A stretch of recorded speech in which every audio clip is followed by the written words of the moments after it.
Good evening, ladies and gentlemen, and it's my job as Johnny Rubbish. I see two of you can recognise me. One's got a hand grenade, the other one's got a machine gun. It's my job to introduce you. I've practised that, man. I can get out of the way of it. It's my job to introduce you on behalf of the promoters, Capitalist Pig Promotions, who'd like to thank you from the bottom of their wallets for coming along tonight. And I'll introduce this good band to you as, say, Janet Street Porter would, and she'd say, in all the years that I've been doing commentating on punk rock, this is by far the best band, and there's two things that I do in the morning. The first is I put my teeth in, and then I listen to X-Ray Specs. Thank you. A lunchtime gig at the Hope and Anchor in Islington, but one with a difference. All the performers reckon that the new wave is something that can be taken too seriously, that it's possible and even important to laugh at and with punk. I'll shut your mouth. Artificial!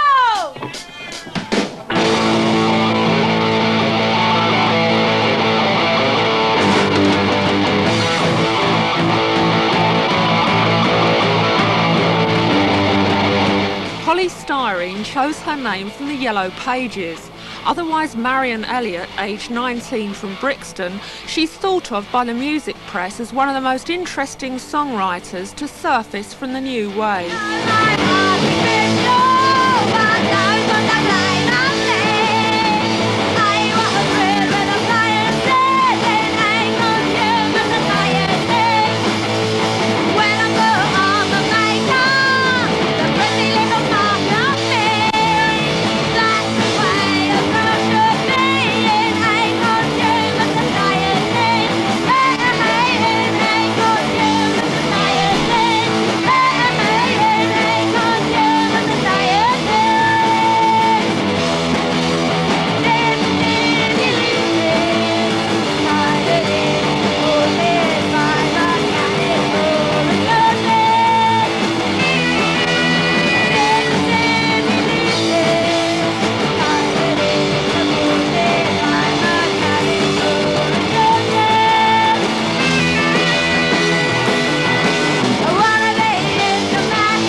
Polly worked for Woolies in their typing pool, where she started writing poems that later became songs. After running a second-hand clothes stall, she started her band, X-Ray Specs. So far, they've released one single.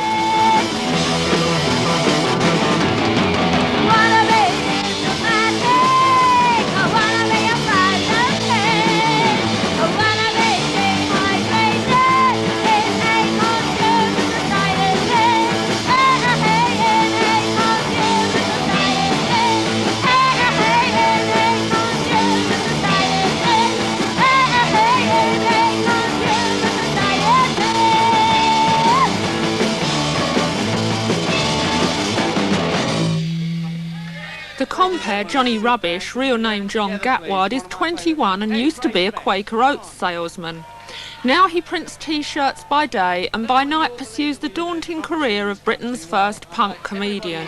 Everybody who was asked by Mark Phillips before he prints his head. He's toured with the Stranglers, saddled with the thankless task of going on first as the warm-up man. Maybe we wouldn't have to waste our money on them. Maybe we could pay the firemen and then we wouldn't all be burnt to pieces instead of having a royal baby.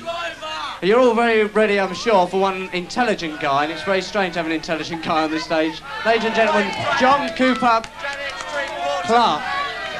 John Cooper Clarke is 27, and although he's been called the first punk poet, he's been writing for 10 years and has thousands of poems which he carries around in a plastic bag.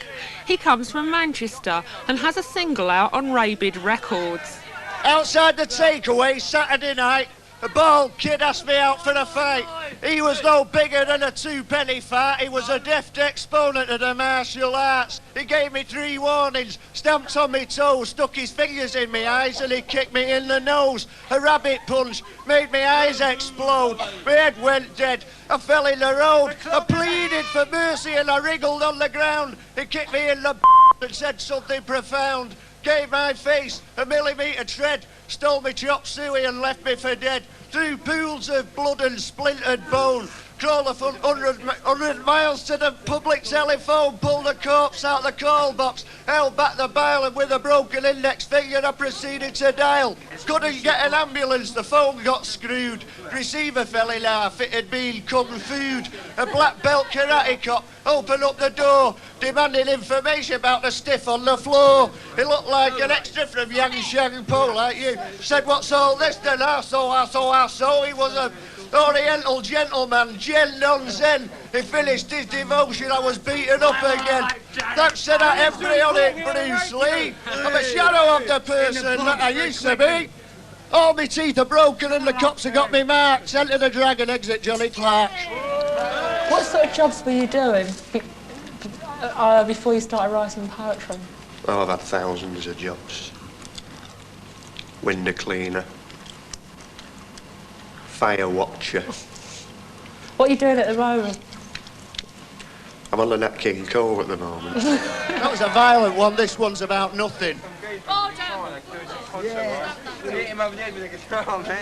Nothing is but nothing, something it is not. Nil plus nil makes nothing, and nothing's what I got. I got that certain nothing, no one can do without. The Spanish call it nada, I call it now. Nothing on the telly, nothing going on. Nothing to get worked up about, nothing by the ton, nothing times a million, nothing minus 10. Don't say nothing to no one, it's nothing to do with them. There's nothing you wouldn't do for me, nothing I wouldn't do for you. And nothing suits me better than having nothing to do. I come all the way from nowhere to get to nowhere else. Where nothing is out of place, no one lives and nothing smells. Talking to no one is like talking to the wall. I give you what I get, and I get bugger all. And when did you get involved in the punk thing? Did you just go on with bands, or did you get your own band together, or what? No, the first new wave gig I had was with the Buzzcocks back in 1976. Yeah, in 1976. At the Band on the Wall in Manchester. And what was the reaction to your Great, stuff? great. It's always been great in Manchester.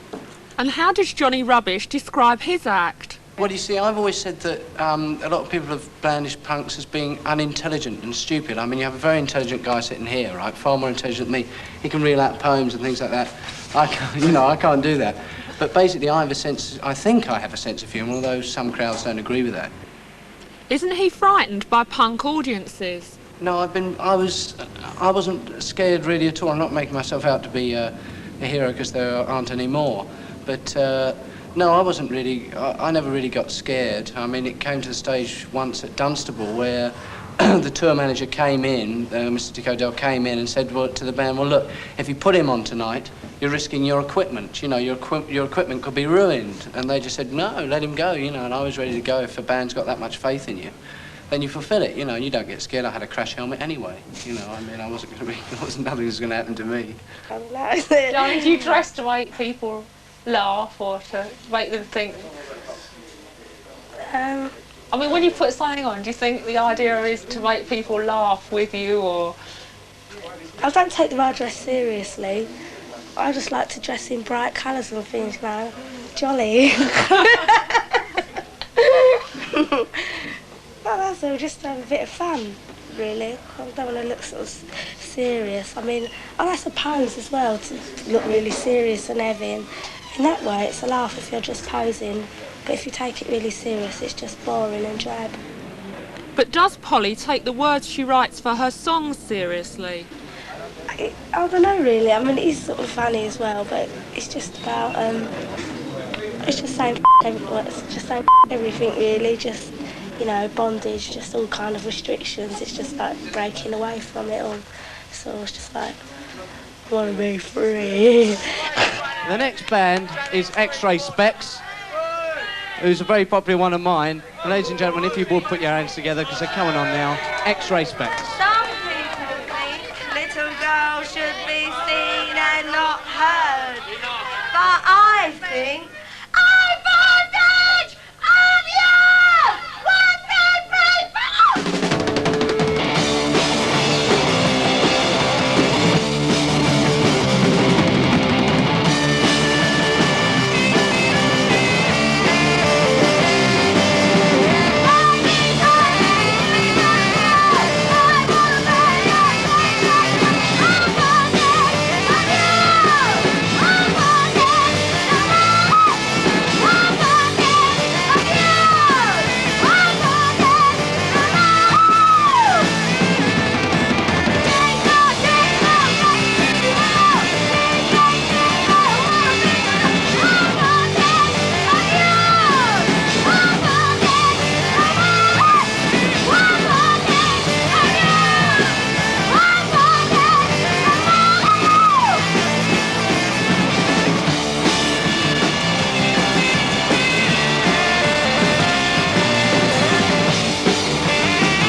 The London Weekend Show, Funny Punk, Part 2.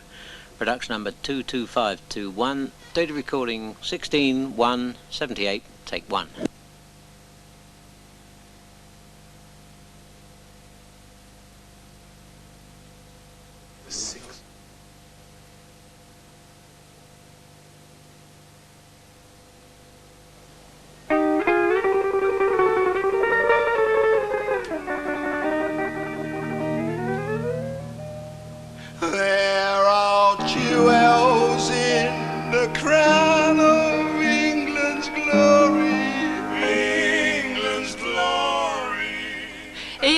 Glory, godfather of punk, seen here in a clip from the London Weekend Show archives dated January 1976. Frankie had an old cabin garden gnomes. Frankie Vaughan and Kenneth Vaughan and Sherlock Holmes. Monty Biggles and Old King Cole in the pink corner on the dole. Oliver Twist and Long John Silver, Captain Cook and LED. Enid Blight and Spider Row, Malcolm Sergeant Graham Greene.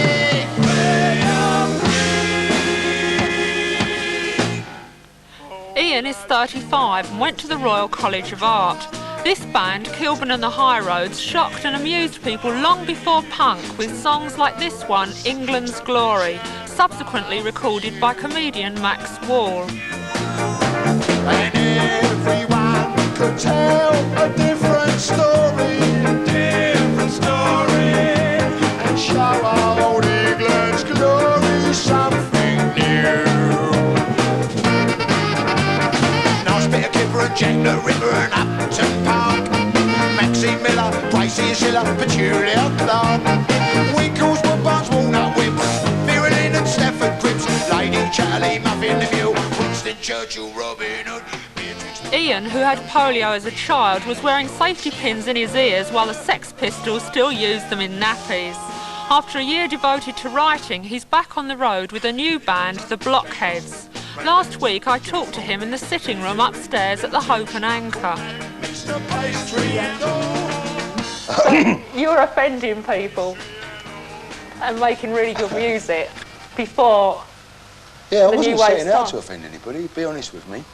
No. I wasn't out there to get up their noses or anything. I was out there to try and get a few bob out of it, do you know what I mean? And the only way to do that is to please people, really, not offend them. Otherwise, you looking at it from a trying to make a living point of view. Didn't really set out to offend them, maybe to excite them in new ways, but I don't know. I mean, the Kilburns were most exciting in the Tally-Ho when things were falling apart and we all had to wear overcoats because it was so cold. And yeah, we were really lousy then, and we didn't give a you know, and we were just like that. Most exciting performances.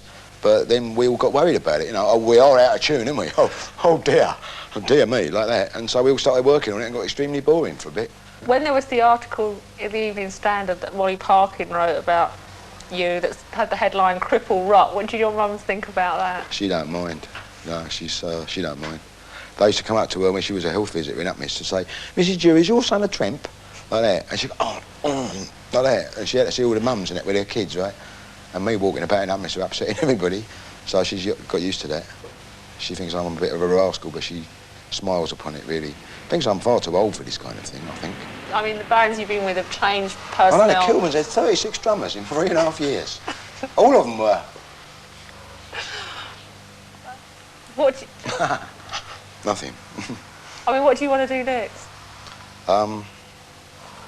I want to carry on with this for a while, get better, get a piano, do a bit of practicing. What's the difference between the band you've got now and the Kilburns? I mean, apart from being a whole different lot of blokes, but is there any different feeling about it when you're with them? Or? Yeah, it's more relaxed now. I mean, it's more based on what they've been basing themselves on as well. They're good musicians, extremely good musicians, the Blockheads. I mean, it's got the same element of madness, but is it... Well, I think everybody's got that, haven't they? Everybody's a bit balmy, and it's nice to allow it to happen, isn't it? Nobody goes around saying, be balmy this week or anything. But if somebody's being a bit balmy, it's all right, isn't it? But, you know, when we talked earlier, you said that the words to your songs were the most important thing. Oh, yeah, I mean, I don't mean to... Well, I mean, the words are very important to you. Yeah, I mean, I sort of... What I write, you know, I think should be good or should mean something. Anyway, should be relevant to what's happening now. But I mean, I don't think that they're everything, you know what I mean? That, you know, you've got to get into the words and like that. It's up to people. If they want to listen to them, they're there, and if they don't, they can just listen to the music. What about a group like X-Ray Specs? It seems more like a musical thing, like everybody having a good time. Yeah, but her words are important as well, aren't they? If only for the titles, even if you don't hear all the words, the titles are all very... twice removed. Undertake engineering! 1, 2, 3,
my big time at the Hope and Anchor, and the roadies have done the dustbin up too tight and I can't get out. I mean, what do you normally find in a dustbin? What deserves to be in a dustbin? Here, there's a copy of New Musical Express in here. Tony Parsons writing a new article about Vic's vomit and the lumps. He reckons they're a fast and vibrant band. Well, Tony Parsons, he knows much more than us immortals, doesn't he? He's the governor, isn't he, Tony Parsons? Hold on, I got some hippie coke in my pocket. I'll snort that and see if I can get it out. Only a second, I'll be able to get out. Oh dear, that's better. There we are, we're all ready. Good evening, or good afternoon, ladies and gentlemen. This is a party political broadcast on behalf of the Conservative Party. James Callaghan is a great...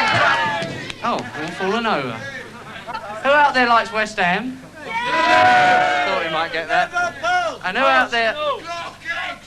There's spit coming from everywhere. Oh, we're all having a good time. If it was bonfire night again, who would you like to see on top of the bonfire? Huey Green, Don Revie, or the Queen? Which one of those would you like to see on top? Ladies and gentlemen, good night, and may your spit go with you. John, how do you think you went down? About normal. That's about my normal performance. I think the actual gob weight on the stage was about 14 fluid ounces, and that's about average. No beer cans, but they didn't have cans. Yes, it was about average, I would say. I certainly enjoyed it, you know. I think you've always had this man that they love to hate, and it would be a privilege to be thought of someone like that, you know. I think the last thing you could say is that the audience liked me, but then again, I've never said that I was out for the audience to like me anyway. I've never said that. You say you don't mind being the person they love to hate, but... well, I haven't got much option, really. And now, ladies and gentlemen, you'll be glad to know that I'm leaving. And the next thing on is John Cooper Clarke, one of his other poems. Ladies and gentlemen, let's hear it for John Cooper Clarke, please. All about muscle men and wanking and I've got to wriggle about. This is why you've been shifted. Well, all right, but I've got to wriggle about. She didn't like the rib cage, the coat hanger hips, the razor-sharp shoulder blades always gave her jip. She's reading Edward de Bono under the palms. He sprays Odorono under his arms. I was, to say the least, alarmed when the Bronze Adonis got her. When the Bronze Adonis got her. I lay beneath the parasol and I watched him with the chicks. Horsing around with his aerosol, they whispered about his... Send no cash, fear no man. You can be a love Leviathan. She's a fan of the man with a tan from a can. The Bronze Adonis got her. The Bronze Adonis got her. They honeymooned on Muscle Beach where the cries are beat it, Mac. He'd pluck some puny punter's peach with an how do you like that? The Bronze Adonis got her. The Bronze Adonis got her. Mr. and Mrs. Universe, the folks who live in the gym. Each night she sleeps in a room marks her, he sleeps in a room marks him. Muscle bound for stardom, the Apollo of your eye. Can't seem to get an hard on, oh dear, I wonder why. The Bronze Adonis got her. The Bronze Adonis got her. There stands the body gorgeous, men worship, girls admire. He bravely bears the scourges and the pain of squashed desire. What a physical jerk, no time for sex. Where's me bleeding bulwark, a baby oil and leopard kecks? Oh yeah, the Bronze Adonis got her. The Bronze Adonis got her. A mail order mail, let me show you how. Fragile Frankie Frail became agile Al Capow. The He-Man hero, blonde and tall, the envy of his pals. He's coming to burst your beach ball and wrestle with your gals. Is this the vicious Vaseline dream or a triumph of the will? The Bronze Adonis took her to downtown Palookaville. A hubba, yum yum, wow, what a hunk of beef. Who made you the sacred cow who hangs around his briefs? In the corner sauna with his mates, wanking away unwanted weight. That's his idea of a heavy date. The Bronze Adonis got her. The Bronze Adonis got her. And it's clear that physical fitness of the kind he typifies guarantees success in business, plus the adoration of a million eyes. Why be a chair kicking 7 stone, skinny bag of nervous bones, horse around with your hormones? Be a Bronze Adonis, suckers. Hey! John, how did you go down with the kids here today? But it's a very accessible stage, that. What, they got too close to you? It was intimate. I like to wriggle about a bit. How did it feel? Do you think they were a bit hostile when you came on? No. What sort of places do you perform usually? Places not unlike this. Yeah, but pubs. But with a less accessible stage, usually. What sort of things do you write about? I mean, I know that's an enormous generalisation. Yeah, but it's impossible to say, because I don't have any memory, so I can't remember what inspired me to write certain poems, but they're all written from inspiration. None of them are thought about too much. They're all written the way I speak. do you think people have got to learn to laugh at the new wave? I mean, there's a humorous side to it, perhaps they don't realise. Well, you're knackered without a sense of humour, aren't you? Yeah, I mean, you should be able to laugh at things, I think, really. Well, you should be, but it should be possible that you could do if you wanted to. Yeah, well, there's levels of seriousness, isn't there, really? I mean, I take it serious on one hand, but on the other hand, I don't. It's just sort of take it or leave it attitude, you know. One day it's everything, the next day throw it out the window. Ian Dury believes that the way forward lies in taking punk out of exclusively teenage venues into a new, much wider sphere. Without going over the top about it, there isn't anybody who couldn't come, I don't think, to any of it, really. And there's something there for all of us. When you say musical, that was a family outing, wasn't it? Mm. And you could have, like, the retarded little brother can go and bang his head against the wall if he wanted to and laugh and things. I feel good. I'd like to see that. I'd like to see come and have a picnic at a gig. That would be good. I mean, everybody there, you know, Granny and them, oh, bloody hell, too loud, like that, you know. I'd like to see that, and dogs and things there running about. But they could go a bit bananas if that happened. But I think that, yeah, I wouldn't like to say that nobody can come.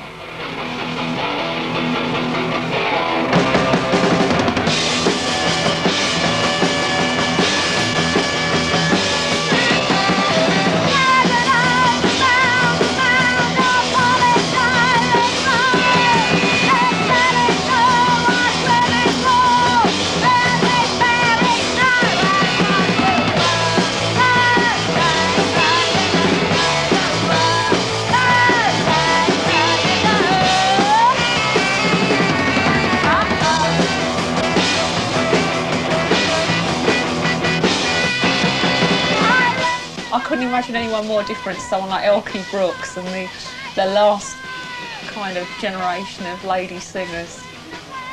If I tried, I mean, if I had to think of the exact opposite of Kiki D and Elkie Brooks, I probably would have thought of you. What's the difference?